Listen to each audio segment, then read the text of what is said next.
In this video will talk about a program. आपके पास programme क्या है कि आपको एक 4x4 एरे दिया है। 4x4 का मतलब हुआ कितने एलिमेंट्स होंगे? ये है आपके पास एक एरे है बेटा। This is a double dimensional array of size 4x4। ये आपको गिवन है। इसके अंदर टोटल कितने एलिमेंट्स होंगे? 16 एलिमेंट्स। कितने होंगे? 16 एलिमेंट्स। आपको क्या करना है, इस एरे के अंदर से आपको हर एक रो का सम सेपरेटली प्रिंट करना है। अगर आपके पास this is row number 1, this is row number 2, this is row number 3 and row number 4। तो क्या होगा, जैसे आपके पास पहली रो है, इस पहली रो के अंदर जो भी एलिमेंट्स होंगे जैसे 1, 3, 5, 7, इन सबका सम यहां पर आना चाहिए। कितना होगा बेटा? 16। कितना हुआ? ऐसी रो नंबर 2 के अंदर जो भी एलिमेंट्स होंगे उन सबका सम यहां पर प्रिंट होना चाहिए। ओके, 9 to 11, 7, कितना हुआ? ये प्रिंट होकर आना चाहिए। प्रोग्राम समझ गए लॉजिक? तो यहां पर हम 4x4 एरे गिवन होगा, इस तरह ट्रीट करेंगे। विल जस्ट प्रिंट दिस सम। यहां पर हम एलिमेंट्स को एंटर नहीं करेंगे। ओके, आप खुद कर सकते हो। एलिमेंट्स को हमने पीछे सीखा है एंटर करना पिछली वाली वीडियो में। हाँ, अरेंज इनिशियलाइजर से करना है तो बताओ। तो चलो क्या करते हैं, इसको अरेंज इनिशियलाइजर से करते हैं। ठीक है, कैसे करेंगे इसको? अरेंज इनिशियलाइजर से। तो हम लोग पहले एलिमेंट्स को अरेंज इनिशियलाइजर से डिक्लेयर करते हैं, उसके बाद क्या करेंगे, उन सबका सम प्रिंट करेंगे। अच्छा, क्या लॉजिक लगाएंगे इसके अंदर? सम तो लगाएंगे, लेकिन सम करेंगे कैसे? कैसे करेंगे? जैसे आपके देखो, आपके पास एलिमेंट्स आते हैं ना, तो जैसे आपके पास एलिमेंट आए, जो पिछले वाले प्रोग्राम में हमने किया, इफ हम राइटिंग ए ऑफ जे, तो उसके अंदर क्या हो रहा है, पूरे के पूरे मैट्रिक्स के एलिमेंट सम हो रहा है ना। तो हमें क्या करना होगा, जैसी रो चेंज करते हैं ना, आप सम वेरिएबल को 0 डिक्लेयर करो। क्या करो? हाँ, कॉन्सेप्ट समझ जाएंगे। अब समझाता हूं आपको। सबसे पहले लिखते हैं बेटा class double. Right here main function,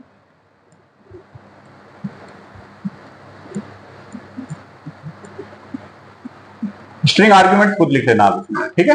right here string arguments अपने आप लिख लेना, अंशुमन खाली मत छोड़ना इसको, ठीक है। अब हम एरे इनिशियलाइजर से क्या करते हैं, एक 2 डायमेंशनल एरे के अंदर एलिमेंट्स डिक्लेयर करते हैं।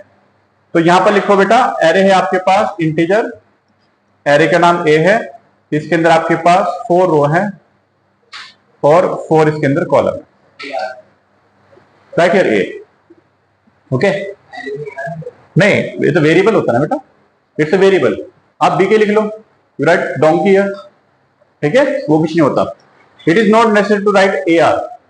उसके बाद एरे इनिशियलाइजर में हमने क्या किया, पहले कर्ली ब्रेसेस किया, ओपन किया। तो अब हम दूसरा कर्ली ब्रेसेस जब ओपन करेंगे तो हम रेस्पेक्टिव जितने भी एलिमेंट्स है, पहली रो के एलिमेंट पुट करेंगे यहां पर। तो ये हो गया 1, 5, 9, -2। ये देखो, ये होगा बेटा, ये आपके पास पहली रो के एलिमेंट है, ये फर्स्ट रो है। This is the first row, comma. अब हम क्या करेंगे, सेकंड रो के एलिमेंट्स को पुट करेंगे। सो सेकंड रो के elements, comma, then we have curly braces 2, 0, 3, 9। ये हुआ सेकंड रो। उसके बाद आप क्या करो, थर्ड रो के, सिमिलरली थर्ड रो के एलिमेंट्स को पुट किया हमने। Right here 5, -2, -3 and 0। ये आपके पास थर्ड रो। सिमिलरली कॉमा, अब बेटा फोर्थ रो, ठीक है, वी हैव 4x4 लिखा ना बेटा, 4x4। ये हो गया 3, 5, 12, 11। ये आपने कर्ली ब्रेसेस बंद कर दिया। तो ये आपके पास रो नंबर 1 है, this is your second row, this is your third row, और ये आपके पास फोर्थ रो है। और इस मेथड को क्या बोलते हैं बेटा? एरे इनिशियलाइजर, ठीक है, एरे इनिशियलाइजर, ठीक है। इस मेथड को हम बोलते हैं एरे इनिशियलाइजर। समझिए इस बात को। So by array initializer method what we can do, we can directly assign the array और सीधे हम एलिमेंट्स उसके अंदर पुट कर सकते हैं। आप देखो, जितने भी रोज हैं आपके पास, हर एक रो के अंदर कितने एलिमेंट्स हैं? 4। टोटल नंबर ऑफ एलिमेंट्स कितने हैं इसके अंदर? 16। यहां कर्ली ब्रेसेस लगाया आपने, ठीक है। अब क्या करेंगे, 16 एलिमेंट्स होंगे। कितने होंगे? 16, ठीक है। अब देखो, इसके ऊपर लूप लगाते हैं। लूप लगाए तो हमने लिखा बेटा यहां पर, that is for integer i is equal to 0। ये आउटर लूप क्या किसको सिग्निफाई करता है? रोज को। And I should be less than, कितना होगा? I should be less than 4, right here I plus plus. Outer loop लगाया। देखो जैसे ही आप आउटर लूप लगाते हो बेटा, आप किसके लिए? रो के लिए कर रहे हो ना, तो जैसे ही हम लोग रो चेंज करते हैं, यहां पर आप एक वेरिएबल लो, integer sum is equal to 0, उसको इनिशियलाइज करो। ये मैंने इसलिए किया है कि जब भी मेरे पास नई रो आए, मुझे क्या करना है? नई रो के अंदर सम को दोबारा इनिशियलाइज करना है, इसलिए मैंने लिखा अंदर। उसके बाद आप कॉलम के लिए लूप लगाओ, right here for integer j is equal to 0 and j should be less than 4, okay, j plus plus। Inner loop किसके लिए हो गया? कॉलम के लिए। किसके लिए हुआ बेटा? कॉलम के लिए। अब हमें यहां पर सम करना है, तो right here sum is equal to sum plus a of I, that is row number, and then we have the column number। ये हमने कर दिया। Clear? Now close the inner loop. हमने जे का लूप यहां पर क्लोज कर दिया, ठीक है। जे का लूप क्लोज करने के बाद this is not J, this is semicolon. Close कर दिया हमने। अभी हमको क्या करना है? अभी हमको रो चेंज भी करनी है बेटा। रो चेंज करने से पहले हमको सम प्रिंट करना है, बिकॉज अगर आपके पास कभी भी कोई नई रो आती है, देखो इन केस आपके पास कोई भी एक नई रो आई, this is a matrix, okay, matrix array. So इस एरे के अंदर देखो पहला एलिमेंट है 5 1, देन वी हैव 5 9 एंड -2। उसके बाद है बेटा 2 0 3 9। उसके बाद है 5 -2 -3 एंड 0। और अगला एलिमेंट कौन सा आपके पास? The next element is your 3 5 12 11। अब देखो जैसे आपके पास बेटा आई का लूप चला, सो पहले क्या हुआ?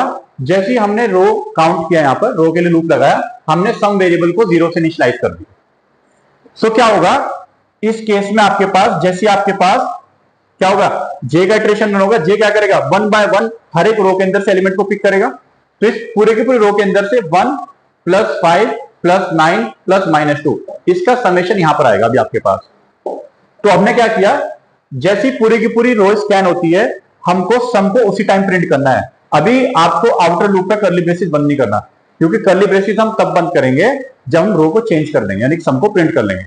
पहले वाले केस में क्या था कि हमने दोनों कर्ली ब्रेसिस बंद करने के बाद प्रिंट किया था उसको, ठीक है। अब देखो यहां पर लिखेंगे हम, यहां पर आ जाओ, right here system dot out dot println and you print the value of sum। now close the outer curly braces of the I loop। उसके बाद किसे क्लोज करेंगे?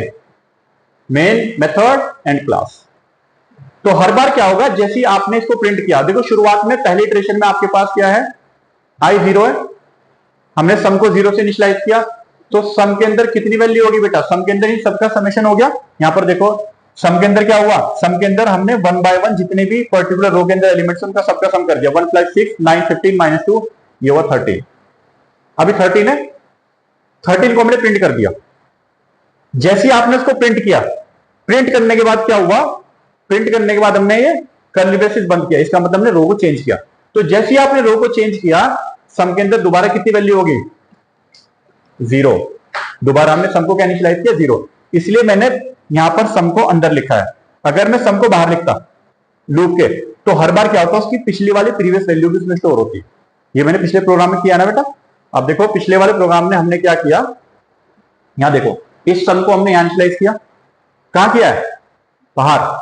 और इस सम की ओवरऑल वैल्यू हमने कहां प्रिंट की? जब दोनों हमने बेटा ये जो आई का लूप है और जे का लूप है, इन दोनों को क्लोज करने के बाद प्रिंट किया।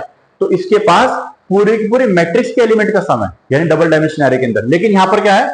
यहां पर हमने जैसे ही रो को चेंज किया, कहां गई शीट वो? देखो जैसे ही हमने एक रो के एलिमेंट्स का सम किया, हमने उनको प्रिंट किया। प्रिंट करने के बाद हमने रो को चेंज किया। इन कॉन्सेप्ट में समझना इस बात को। सिर्फ एक कर्ली ब्रेसेस को शिफ्ट करने से ये पूरा का पूरा पैटर्न डिस्टर्ब हो जाएगा, ठीक है ना? दोनों लॉजिक समझ गए? तो जैसे ही हमने बेटा रो को चेंज करते हैं, रो को चेंज करने से पहले हमने प्रिंट किया। उसके बाद ये जो आपके पास ब्रेसिस है, ये क्या कर रहा है आपके पास? This is changing the row, ये रो को चेंज करना है ना, ठीक है, और ये आपके पास मेन मेथड का। तो जैसे ही आप रो को चेंज करते हो उससे पहले प्रिंट करना है, और दोबारा जैसे ही आपके पास नई रो के एलिमेंट्स आते हैं, अगेन हमने क्या किया, we have initialise the sum variable by 0। इस तरह चलेगा। So this is a program in which what we are doing, we are printing the sum of all the elements present in a particular row.